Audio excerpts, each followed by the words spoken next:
Welcome to the Tucson Bitcoin podcast. Today my guests are Nico and Phil from the YouTube show Simply Bitcoin, which in my opinion is hands down the best Bitcoin show that on YouTube in regards to learning about the news and what's happening currently in the Bitcoin space that I have found. And they have a great sense of humor.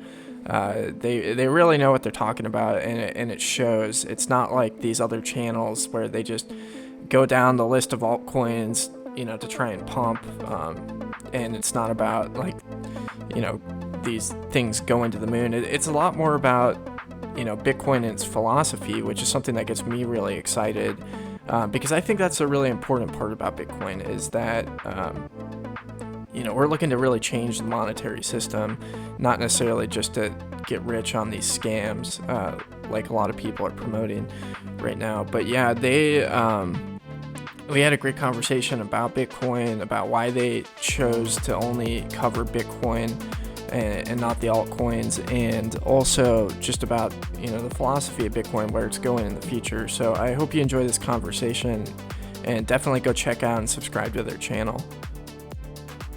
All right, we're recording. Good to have you on, Phil and Nico. What's up? Thank you for having us. Happy to be here, bro. Yeah, you guys have my favorite Bitcoin show on YouTube. What inspired you guys to start it? I was gonna say I'll let you explain it, Nico. Man, look, so, dude, I kept seeing these horrible channels on YouTube that just like covered all these shitcoin. Can I curse? I'm sorry. Yeah, go for it. Is it cool? Okay, Yep. yeah. So I saw all these shitcoin channels, and man, like, they just kept ripping people off. And me and Phil have both had this experience where we've been through shitcoinery. We paid our price of tuition, and and honestly, it cost it was a huge opportunity cost for us both, right? So look, I was like, look, I could do this. I could use their same methods, like thumbnails, catchy titles, right? But I could make it just about Bitcoin. We also didn't want to talk about the price as well, right? So, it was only going to be about Bitcoin news, how that relates to the world, but I also needed a fellow plebe to do this with. I couldn't do this by myself. So, man, I thought Phil was the perfect person to do it with. We've become brothers ever since. I'm super blessed to found this guy, and man, we started it, and ever since we've been loving it every single second of it. Yeah, I found it to be a really fun process of going out and starting, a Bitcoin show or podcast, and just being able to talk with really smart people and learn. I mean, it's an incredible process. Yeah, Nico, you talked a little bit about just the trash that's out there. I think that kind of goes for the media in general. And that's one of the things that I like about your guys' show is you unpack some of the fails from the media and from the blue check marks. Why do you think these people struggle so much to see the importance of Bitcoin? I'll throw this one over to you, Phil. I think that the real issue is the incentives. They are not incentivized whatsoever in painting a clear picture of why Bitcoin and what the issue is, right? That's really the main problem. So as a result, you get these terrible takes from these people who, it doesn't matter what the actual truth of the situation is, because at the end of the day, they have to sell a narrative in order to receive a paycheck, or keep their circle of friends, their social circles, or, whatever metric it is that they use to, determine, their status and whatever it is that they're doing. So, yeah, it really is that problem, I think. Yeah, I think one of the funniest fails was that I've seen from a blue checkmark recently was the whole Moscow time incident that happened. Oh, my God. Yeah, that was absolutely brutal. I mean, are you kidding me? Like, this guy was coming up with that Jack Dorsey was like blinking for Morse code. And it was, so there's one thing I've understood is that the simplest answer is usually the right one. Okay. And that is the most complex psychotic mental gymnastic I've ever seen to explain something that he's seeing. Yeah, speaking of which, what time is it in Moscow right now? Do any of you guys know? 1952. Wait, hold on. I'm checking. No. The block clock doesn't have it. Do you have a block clock, Nico? It's right in front of me. That's awesome. Yeah, my uncle texted me a picture of it. Because of that whole debacle, it came up, and he was like, "Yeah, maybe this would be a good Christmas present for you." And I was like, "Yeah, it's just a waste of money." Even NVK talks about it being a waste of money, which is kind of funny, but they are pretty fun. It totally is, man. I was going. Phil and I have been going back and forth about like purchasing this thing. I had it in my shopping cart for like 6 months. Phil I think told me he's had it for like 4 months, and I was like, look, this thing isn't worth it. You know, I could whatever, bro. But then it was like I woke up one day and I was like, man, like I was tired of like not being able to like look around my room and not seeing the Bitcoin price. So I ordered like these cheap like Bitcoin tickers on Etsy, and they just weren't cutting it. So I was like, oh man, like, so man, I pulled the trigger. I regretted it the instant I did it, but man, as soon as I opened the box, bro, this thing is quality. Like like it is worth $400. You know, it's not like this cheap plastic thing. Like the thing is worth what you're paying, right? Of course, it does cost you some sats. You know, that sucks. Maybe I'll regret it in the future when Bitcoin inevitably hits $1 million, right? But man, I like it. I like looking at it. So, but yeah, dude, it's pretty sick. I told Phil, I was like, I think you should buy it, but Phil still hasn't pulled the trigger yet. No, I'm busy buying. I'm busy buying more useless swag than that. I recently purchased the Here Comes Corey sweaters from BTC Pins. So I'm that person, right? Like he'll go and spend $400 on a clock, and I'll go and waste like $150 on some hoodies. Nice. So I can't help it. I'm a total sucker when it comes to the swag. But I'm just something about the block clock. It just I can't do it. You know, like Nico was saying, like I've added it to my cart 5 times, and 5 times I've just closed the site. I'm like, I can't do it. Yeah. I don't know what it is, but it looks great. It looks cool, and it you could even do firmware upgrades to it and stuff, like, which means it could possibly have other functions showing you other information maybe at some point. So, you know, like one could even make the argument that it's going to be upgradable. I don't know. You know, I try to sell it to myself, but for now, I haven't done it. I think it'll probably be worth buying the moment that they actually do put Moscow time on the block clock, so you can actually legitimately track it. It's very important. We need to know. Yeah. Since I mean, kind of looking forward to the future, there's already been some pretty ridiculous labels of Bitcoiners. I know, I forgot what that guy's name was. He's the trader that was tweeting about how Coinbase looks like they're insolvent. Peter Brandt, maybe. I don't want to misrepresent. I don't know. But you know, oh, go ahead. I was gonna ask Nico. Do you know who he's talking about? Dude, man, listen. I don't know who you're talking about, bro.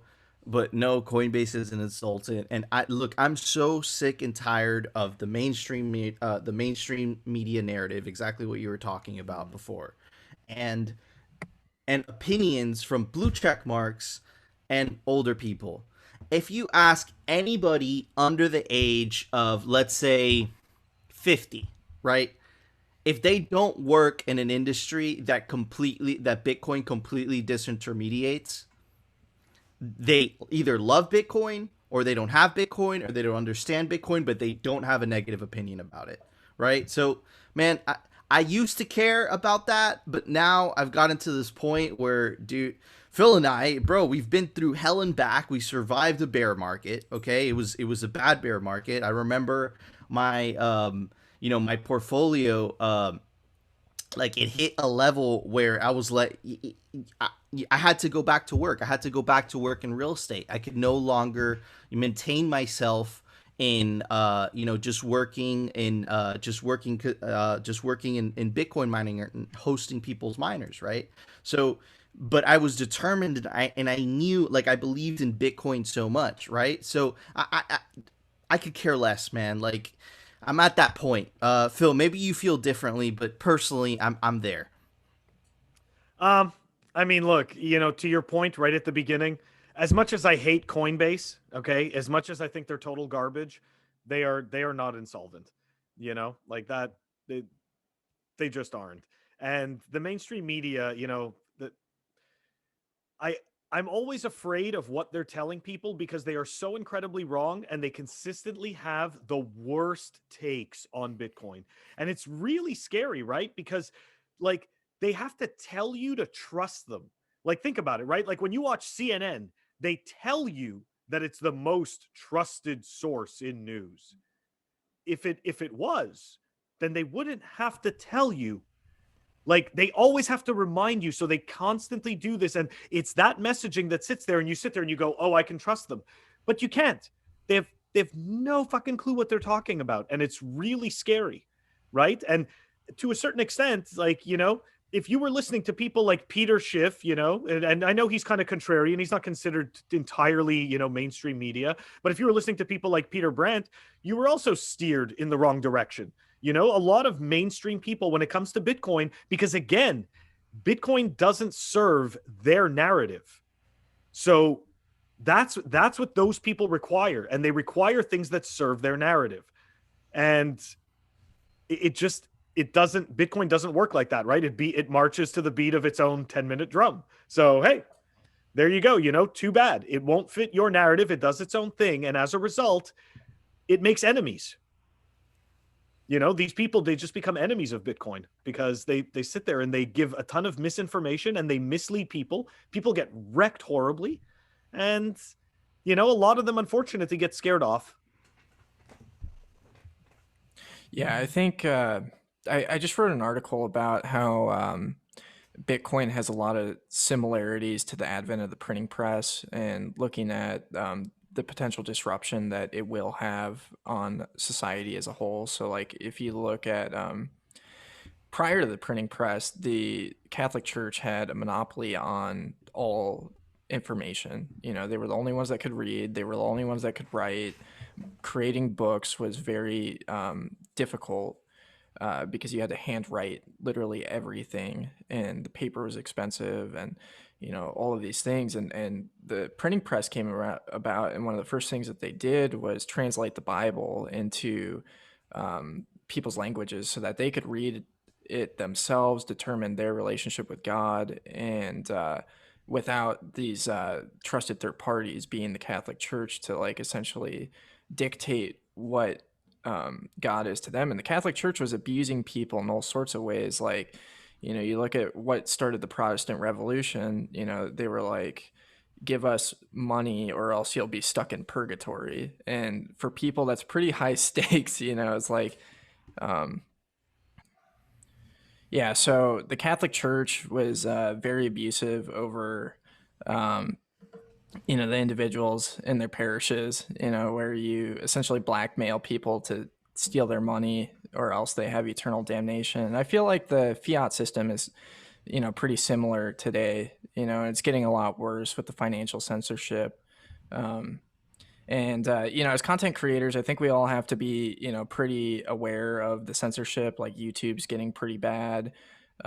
Payment processors, if you're talking about stuff they don't want you to, they will shut you down.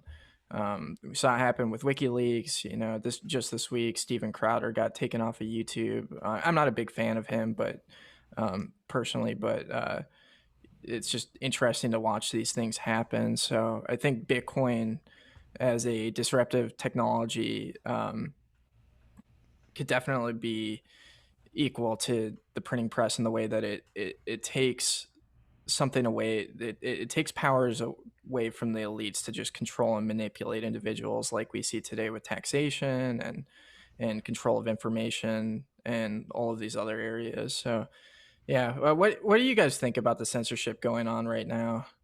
Has that been a fear of you for you, or Man, Look, it's extremely alarming. I'm originally from Venezuela, right? I grew up in Miami, but my family is originally from Venezuela. I lived my very young years in Venezuela, and I saw the country be completely destroyed by socialism. We're seeing that kind of a rise in the U.S. and when socialism and the ideals of socialism, right, whether people are conscious of it or not, right, are kind of Marxist in nature, right, which is kind of like the oppress and the oppressor, right, which is kind of, but it's now become a racial thing, right? So if you're a certain skin color, you are the oppressor. If you are a certain skin color, you are the oppressed, right? So it's kind of taken a different shape. But when you start experimenting with those concepts, right,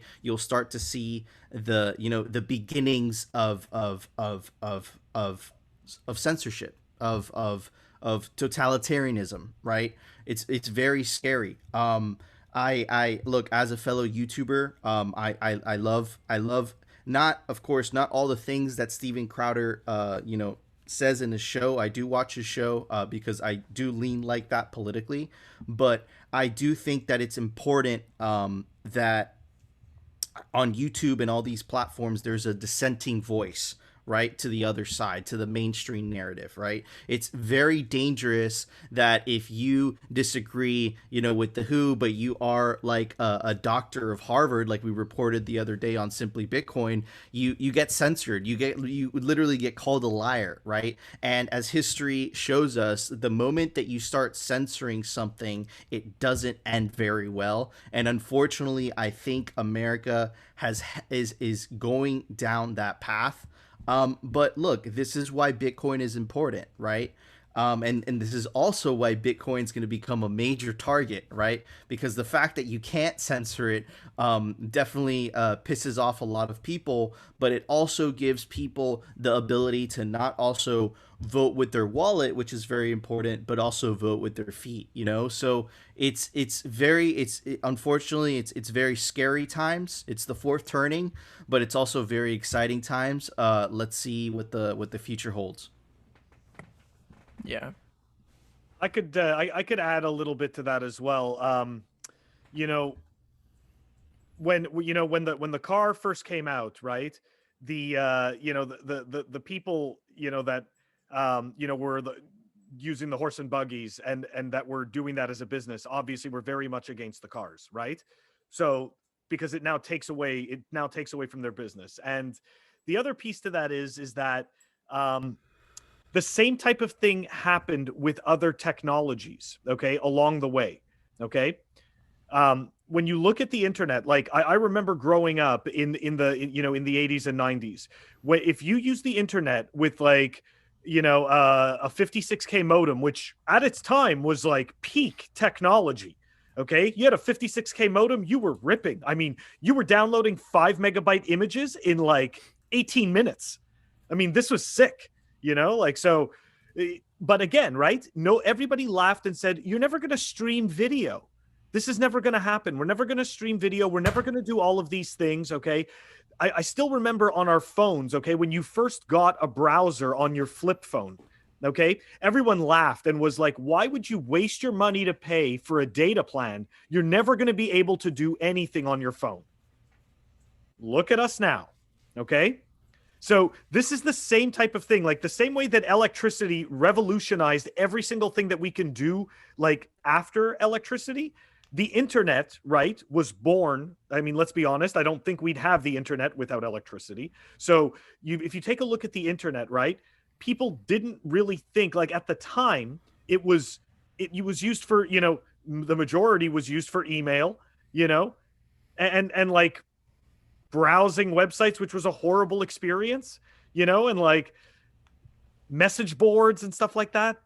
Nobody was able to really see, like, there were very few people that understood what they were standing in and were able to seize that opportunity. But the ones that did, okay, are obviously, reaping massive rewards from those benefits. So if we take a look at Bitcoin, right, Bitcoin is the exact same type of leap when it comes to our money. Okay. And it comes to our store of value and the ability to store our value throughout time. Okay. It's just created this whole different paradigm shift that we don't fully understand. Right now, we understand it in this very limited capacity. Okay. And as a result, that's our use case for it right now. It's fairly limited. So I don't even know what we don't know. You know what I mean? I'm not afraid to say it. So Yeah, I mean that's one of the craziest things. Like just looking back in time at how quickly technology changes, and then looking at Bitcoin specifically and how quickly Bitcoin has changed in the past few years. Like with all the infrastructure that's coming around it, with Lightning. I use Sphinx Chat pretty regularly, and that was something I never could have thought of.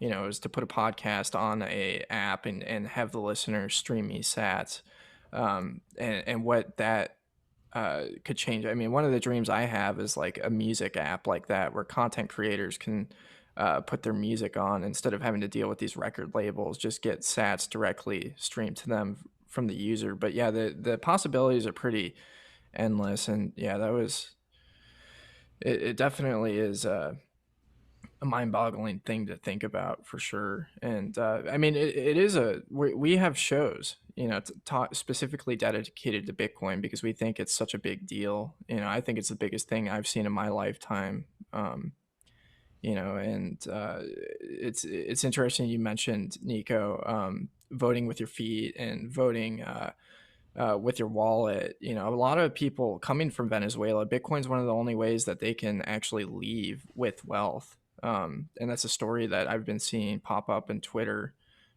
more and more. And just the freedom that gives the individual versus the power it gives the state is it's a pretty big deal, for sure. Um, so yeah, to understand Bitcoin, you have to understand the problem first that it's trying to fix. So what do you guys think the main problem that Bitcoin fixes is? you want So me to go first or you want to go first? uh it's up to you, my friend. I don't know. I mean, I think what is the biggest problem Bitcoin fixes? I think I mean, okay, so look, if we're talking about the technology itself, it's it's the double spend issue, right? But if we're talking about in terms of society, then we're talking about it fixes the issue with the central bank where we no longer require essentially a small group of humans to make horrible decisions to, inflate away our wealth. So it essentially takes the means of production out of human hands, and leaves it up to pure mathematics. Yeah, and I'll just add to what Phil said. Exactly, the technical, it's the two Byzantine generals problem. That's a major computer science problem that was solved that essentially enables Bitcoin and the decentralization of it. But on a more, I would say, on a more societal, man, the implications of what Bitcoin enables the individual to do, we can't even imagine, just like you wouldn't be able to imagine back in the 90s that we are right now video chatting, hundreds of miles away from each other in an instant, right? We couldn't imagine that. And the fact that we're doing it for free, right? You couldn't imagine that in the 90s. You couldn't imagine YouTube. You couldn't imagine all the things right now that we take for granted, right? That is what Bitcoin is going to do within the next 10, 15 years, right? I have no shadow of a doubt. And the implications of that are mind blowing, right? Like, for example, right now there's a law that limits you to cross borders. You can only have $10,000 in cash, right? Of course, that helps, the Venezuelans that are trying to flee, or other people around the world that are trying to flee their tyrannical governments. But that also empowers the individual in the sense that I think that in the long term, it's going to make governments smaller, right? And actually allow people to have more control of where the money that the governments do receive goes, right? Because I think that because of the very nature of fiat and how it's architected, essentially the people that benefit from the money printing first are the people in DC, right? So this centralizes so much power around Washington that it just corrupts so much. And you could see that, right? Like what happened in the last, in the last 1-2 years, with the election. It's like there's so much power there that just allows so many things, and we can't do anything about it. But Bitcoin it decentralizes that. So man, it's the implications of it are unimaginable, man. It's going to be so exciting. What's scary is the fight to come, the fight that we're starting to experience, right? Between the powers that be that don't want to lose that power. They're going to lose, right? The Bitcoin is the internet is undefeated in everything, right? But man, they're not going to go down gently. They're not going to go down. They're not going to go down without a fight. Without a fight. So man, it's very exciting times to live through, man. I'm speechless. Yeah. Yeah. I mean, I think there's a couple things going for us. And one is that wealthy and powerful people need to protect their wealth. And Bitcoin is showing to be the best way to do that right now. And so them adopting it definitely protects us to a certain degree. But I totally agree with you as far as a lot of people don't realize that we're in a fight right now, that there is this battle happening to completely erode individuals' rights and freedoms, and to just extract wealth from them. We've been in the pot for a while. The water's been getting a lot warmer. Now it's looking pretty hot on the verge of boiling, and we have to do something about it.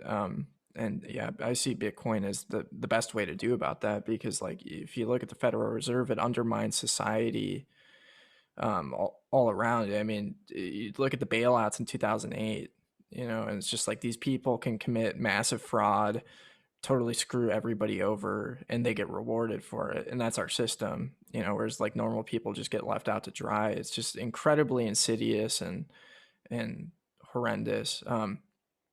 But yeah, so Bitcoin fixes that. Why don't shitcoins fix that? People, coming into the space have this idea that all of these different cryptos, I tried to air quotes, cryptos, fix, we'll be able to operate together.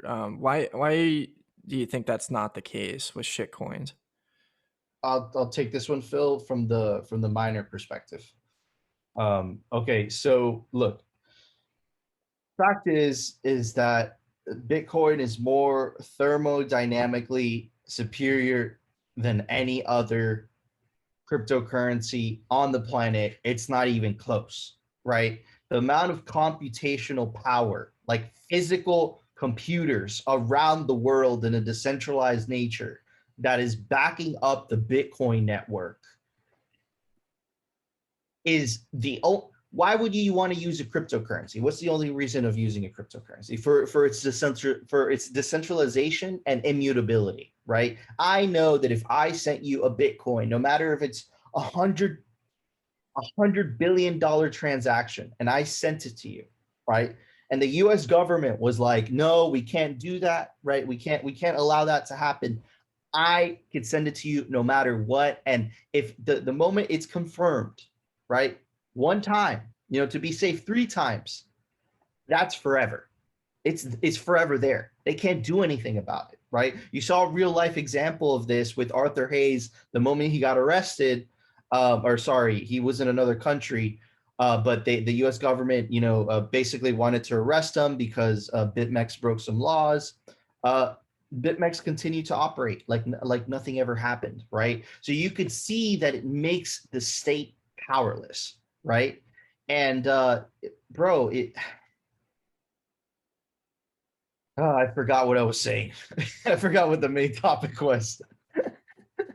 Why don't shitcoins fix this? Okay, yeah, thank you. So with the shitcoin, right, the ability for the state to attack this, right, is much lower, right? You've seen this with Ethereum Classic. You saw how it got 51%. You saw this with that another shitcoin called Horizon or Zen. They had to rebrand because of the the reputational damage of that attack. Also got 51% attack. So those networks are weaker. Why? Look, if I am escaping Venezuela, where would I want to put my energy? Right? Where would I want to put my time, my wealth, my future? Where would I want to put it? Right? Where would anybody want to put it? You would only want to put it in Bitcoin, right? Now, in terms of the utility tokens, right? Why have another blockchain? You only need one. You only need one blockchain to anchor yourself to economic reality, right? Or to the physical realm, right? Because Bitcoin operates in the digital realm. So why not create something on top of the most secure, right? The most secure blockchain, which is Bitcoin, versus trying to create your own. It doesn't make sense. You already see developments of layer 2 technologies. You saw Microsoft the other day launch something, I forget what it was called, but essentially it was like a way to put your username and passwords in the cloud. But why would you want to build that on Ethereum? It's less superior, right? It costs more energy to attack Bitcoin, right, than it would cost to attack Ethereum. So why would you want to put your username and password cloud thing on a less secure chain, right? So this idea of second layer is bullshit. This idea of first layer is bullshit, as you saw with Bitcoin Cash and BSV. Listen, you could say whatever you want about them having more superior technology, about them, the bigger blocks. But the matter of the fact is that both their hash rates, right, are literally, they've remained the same, right? BSV and Bitcoin Cash. Bitcoin has gone exponential, and the hash rate is the amount, it represents the amount of computational power that it would take to attack the network, right? So it just doesn't make sense. But of course, you could tell a lot of people this, they're going to feel sour because they hold bags. But again, they're going to have to pay the price of tuition, right? But it is what it is, man. And it's all bullshit. All the shitcoin narratives, they're all bullshit. Yeah, before I throw this over to you, Phil, to get your thoughts. A lot of Ethereum nodes are run, and DeFi in general is run on Amazon Web Services, and Parler was also ran on Amazon Web Services, and we saw how easy it was to take Parler down. So yeah, as far as like being safe from nation states, Bitcoin definitely leads the way in that category. Wait, what are your thoughts on that, Phil? So, why won't shitcoins, why can't shitcoins do what Bitcoin does?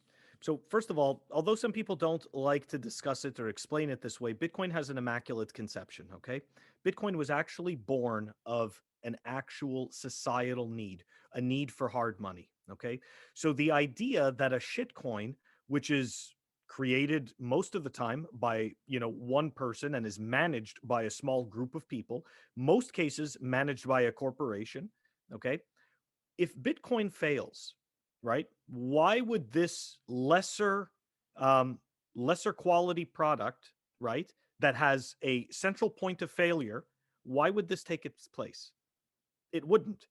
If Bitcoin dies, all the shitcoin narratives are invalidated. Everything. These people should wake up every single day and thank fucking God that Bitcoin exists, because their shitcoin narrative completely dies if Bitcoin dies. They go nowhere.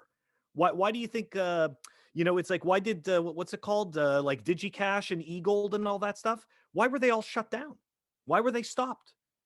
Bitcoin fixes where they went wrong. Satoshi Nakamoto removed himself from the equation.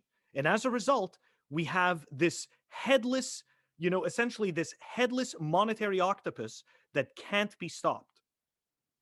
And it works for the benefit of the network, right? All of the network participants end up reaping the benefits and the value of that ever growing, ever strengthening network. So there's that aspect as well.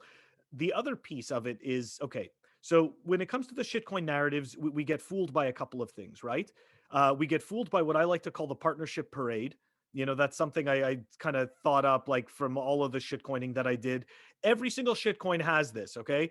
They all have these partnerships. This company's partnering with that company. They're going to bring these two blockchains together. You're going to have multiple blockchains, all to be doing what the blockchains need to do. Okay.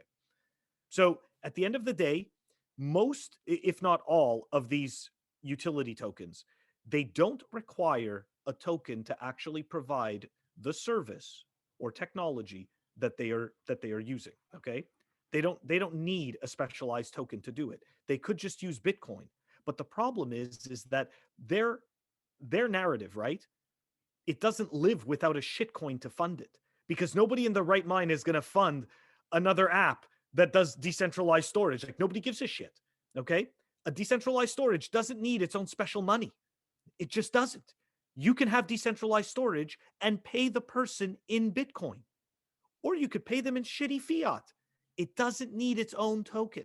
Okay. And we could also go on with other ones like the security tokens, right? The security identification tokens. I always go on about this. Those are the worst offenders. Like, I mean, they're all horrible offenders, but like, to me, like, that's the biggest joke of all. None of it needs to be money. Okay. And those security identification tokens, they all go back to a centralized server. They all go back, they're all using APIs that go back to a central location where your ID is stored. How do they know to validate your identification? Because you sign up with the company that offers the token and the service. It is the dumbest shit ever. And on top of that, you never actually end up using the token. You never need it. The people using the service never need the token. The companies that choose to integrate the service with theirs never uses the token. Never gets used. It's all a scam. That's all it is. Yeah. One of the things that you guys talk about is there is a price to entry in learning about all of these things and seeing all of it. It's really tough when you get into like you open up a Coinbase account or any exchange other than the Bitcoin only ones, which I refer people exclusively to. But you go and you sign up for Gemini or Coinbase, and you see all these shit coins, and then you get marketed to really, really hard. I remember there was a guy that was trying to get, when I started the podcast, he was trying to get me hooked up with Dash, and Dash just gives people money to market their product, essentially just large sums of money. And that's completely different than Bitcoin. There's Chamath, who's the Bitcoin CEO, doesn't give me any money to market Bitcoin. I'm kidding when I say that, but uh, well, but yeah, it's yeah, it is interesting. I mean, like, have you guys listened to Shitcoin Insider with Guy Swan at all? I haven't, but I've heard great things about it. I got to check it out. There's so much amazing material out there. It's impossible to keep up with all of it. But I do see tweets about it all the time, and like, awesome that he's doing this as well as Bitcoin Audible. Yeah. Yeah, I love that show, and I love to refer it to new people because it gives you actually an in-depth explanation as to why it's a shitcoin, whether it's Ethereum or XRP or whichever other one that they did.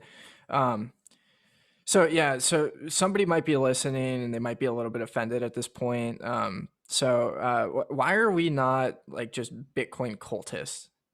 Why is there some legitimacy to the argument other than these guys being scams how would you respond if somebody accuses you of being a Bitcoin cultist?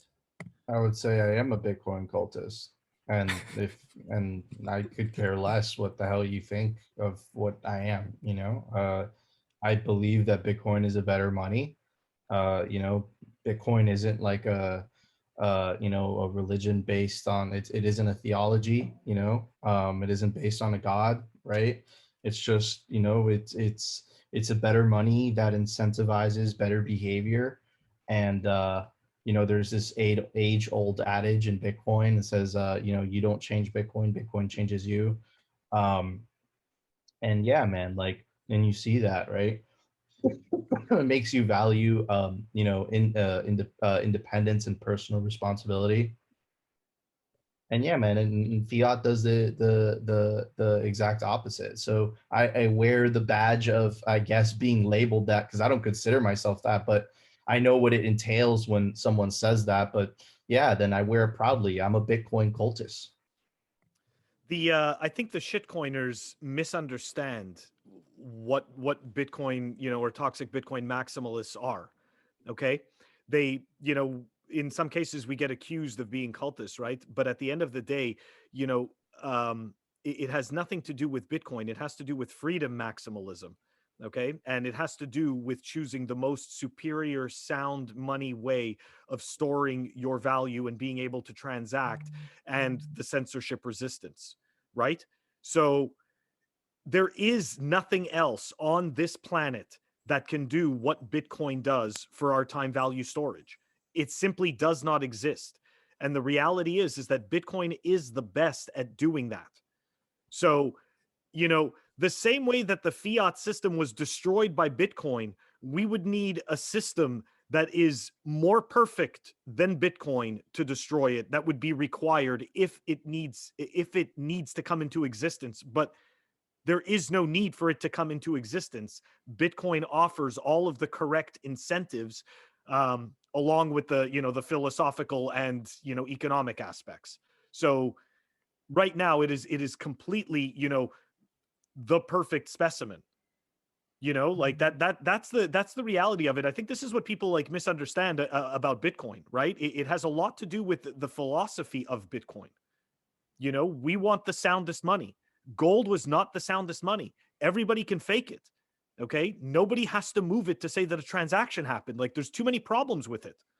Like Bitcoin fixes all of those problems and steps forward into today and into the future. Yeah, I think that's great. I think after this, I might go on Alibaba and buy some fake gold. They've been selling it on there. Um, just kidding. No, I love those. I love those answers, and I think like it's definitely important to have thick skin because there's a lot of insults and just craziness hurled at people. I saw um, an article suggesting that the Capitol riot that happened on January 6th was helped funded by Bitcoin, and what they're trying to imply with that it's some sort of alt-right thing or, white supremacist or something like that. It's so far from the fact or from truth, but like, the state will fight back. And I think it's becoming clear that the state run media or the mainstream media or corporate run media, whatever you want to call it, it's all the same, is attacking it. But yeah, where are some good places to follow your guys' work? Is there anything coming up that you guys are excited about with the show? And man, we try to change it up every week. We try to bring on, at least one guest, and we try to, you know, tell you, show you the latest memes, right? And Phil has this awesome segment, the Daily Fail, just fiat economists, just their horrible takes on Twitter. We try to cover that, and of course, we try to tell you the daily news. And yeah, man, but it's the daily news, so it's always different. But you could find us every day. No, not every day. I apologize. Tuesday through Saturday, we have a new show. And we just started doing a short format. It's called Shorts. It's like a TikTok type thing with a new format. We post that on Sundays. Very exciting, bro. Thank you so much for having us on, man. Yeah. No, thanks for coming on. Yeah, so you could find all of our stuff on YouTube, right? Just go to on YouTube and type Simply Bitcoin. We're the orange logo and it just says Simply Bitcoin on the inside. And on Twitter, you can find me at Coin Icarus, but you can also find us at Simply Bitcoin _ because somebody stole the original name. They got to it first. I shouldn't say they stole it. They got to it first. Yeah. Michael Saylor has a knack for doing stuff like that, whether it's with websites or just holding them for resale. That might be a lucrative business for the future. But yeah, thanks for coming on, guys. Yeah, that was a really fun show with Phil and Nico from Simply Bitcoin. I'll make sure to have all their information linked in the description below. So go please go and check them out. It'll be a benefit to you because they do such a great job and just create such great content. I'm a big fan. But yeah, we're having some Bitcoin meetups coming up in Arizona, one in Tucson on the 17th and one in Phoenix on the 19th. So make sure to check that out. And I'm really excited about all the energy around Bitcoin that's happening here in Arizona. We're gonna get Arizona on a Bitcoin standard sooner or later, and we're working to make that sooner, and I'm really excited. So thanks for watching or listening, and have a good one.